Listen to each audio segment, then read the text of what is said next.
নমস্কার, আভা এন্টারপ্রাইজের তরফ থেকে আপনাদের সবাইকে আরেকবার নমস্কার।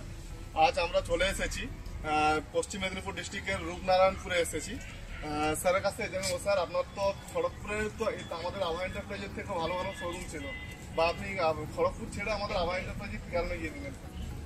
অ্যাকচুয়ালি এই যে ব্র্যান্ডটা বাউন্স ইনফিনিটি, আমার মনে হলো যে এটা বেটার পারফরমেন্স দিবে অন্য অ্যাজ পার মানে প্রাইস সেগমেন্টে যেটা পড়ে সে অনুযায়ী আমার এটা সুইটেবল মনে হয়। সেজন্যই আমি এটা নিলাম।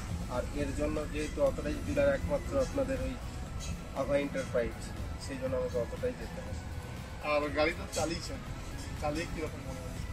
প্রাথমিকভাবে ঠিক আছে, এখন বেশি দাম তো করিনি, জাস্ট টেস্ট ড্রাইভ করেছি, মোটার উপর ভালো। হ্যাঁ, বেশি দাম করাবো, সেটাও আপনাদের কাছ থেকে রিভিউ নেবো। উনিও এই দাদাও চালালেন, ঠিক আছে। আর বাকি কি বলতে চান ইলেকট্রিক বাইক সম্বন্ধে? যদি কিছু বলতে চান যে কি চিন্তা ভাবনায় নিলেন ইলেকট্রিক, সবাই তখন পেট্রোল ঠিক আছে। এখন তো যেভাবে ফুয়েলের দাম বাড়ছে, সেখানে ব্যাটারি গাড়ি অনেকটাই মানে প্রাইস দিক থেকে কমফোর্ট দেবে। আর তাছাড়া এরপর আরও যদি বেটার, যদি মানে বেশি মাইলেজের যদি ব্যাটারি প্যাক এগুলো যদি আপগ্রেড করা হয় তো সেটা আরও বেটার হবে এই গাড়িতে। এটা কি জিপিএস সিস্টেম আছে নাকি? হ্যাঁ, এটাতে জিপিএস সিস্টেমও আছে, এই গাড়িতে জিপিএস সিস্টেম আছে এবং এর ডবল মানে removable battery, double battery system আছে। চাইলে এটাতে ডবল ব্যাটারিও করতে পারে। স্যার, অসংখ্য ধন্যবাদ।